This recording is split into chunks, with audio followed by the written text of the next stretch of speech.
Hey, this is Bryan and thanks for watching Kies Motorsports. So as you may have seen in the title, Nissan broke my Subaru. And today we are going to show you what symptoms to look for and also how to fix it. Okay, so here's what happened. So a couple nights ago, we went for a drive, we went out to dinner, and we got back in the car, started up, everything started up fine, and then the dash lit up like Christmas. We had the ABS light on, we had traction control, and we also had hill assist. So at first I thought this was really weird that you'd have all three of those errors because I think they pretty much operate a little bit independently of each other. So I did what every car guy would do. You gotta check the forums.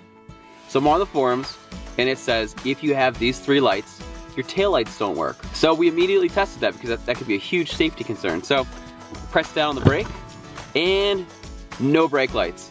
So after that happened, we went to just move the car to a different location.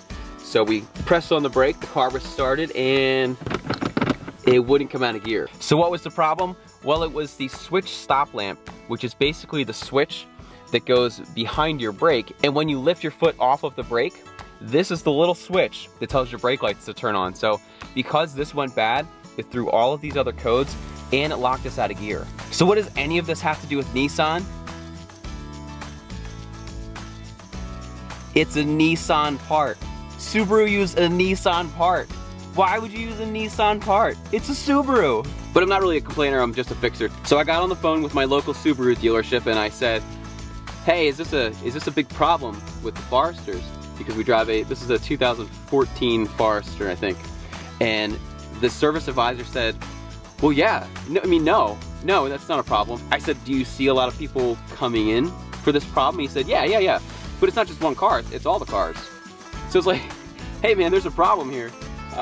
Especially if Subaru's got a problem with this Nissan part. Not that it's really Nissan's fault, I mean, they just made the part that broke it. So then I got transferred over to the parts department and I asked if they had any in stock and the guy said, yeah, we're selling a ton of those right now. So there's a huge problem with this. It's not recalled, but the good thing is even from Subaru at dealership prices, it was like $15.60. It's one of those parts that you really should get at the dealer. I did try to get it at like a Pep Boys and AutoZone, Advanced Auto, and Napa. And all of those places said it was a special order part when Subaru had a ton in stock. So this is the part number. If you do any research online, you may see a different part number. This is actually the revised part. So what I'm going to do is I'm going to show you how to remove the old one, how to reinstall it, and how to fix your car. Now, if your car is locking you out of gear, it's trying to tell you something. It's trying to make sure that you're staying safe. So do not drive it.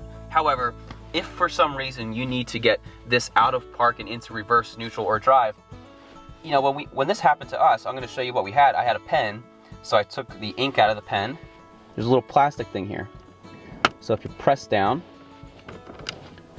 there's this little piece right here. I'm just going to set that aside. And then what I did is I pressed the pen in here, and that's enough to shift it out of gear. So as you can see, I'm probably here right now, the car is completely off, and we were able to get it out of gear. Let's just press that back in, put it back in park. So again, I don't recommend driving without brake lights because that's a really bad idea. However, this is how you override the electronic lock that's in place. All right, what you need to do is go into the driver footwell. So you can see there's our brake, and right over here is our new sensor. Now on your old sensor, you will notice that there are two sides that are pretty smooth, and then some have these ridges. So what we're going to do is you are going to rotate this counterclockwise just a little bit, and you'll feel it click out of place. And then you can just slide it right out, you can unplug it, and put the new one back in. What you need to do is you need to make sure that you line it up. There's a couple different ways that you can line this up to make sure that everything is accurate and to make sure that your light is coming on when you hit that brake pedal. What I would recommend doing is actually just counting how many of these little grooves there are. And then what you can do is you can put the new one in there. But what you always want to do is make sure that you test it after you install it. All right, so I already have the new one installed. Well, I'll just show you how to remove it. So once again, you just click it to the left there, and then it'll slide out. And there's just a connection right here. So you just disconnect that, pull this out, and you're good to go. Get the new one, put it on. So the new one is also stamped Nissan, but you'll notice that it's a different color. And I was told that that's because they actually revised this part and made it a lot better. So with your new one, clip it in place, then slide it back in, and then twist it just about 45 degrees to the right, and it'll click in place. And once again, what you want to do is have a second person and press on the brake and see how sensitive everything is reacting.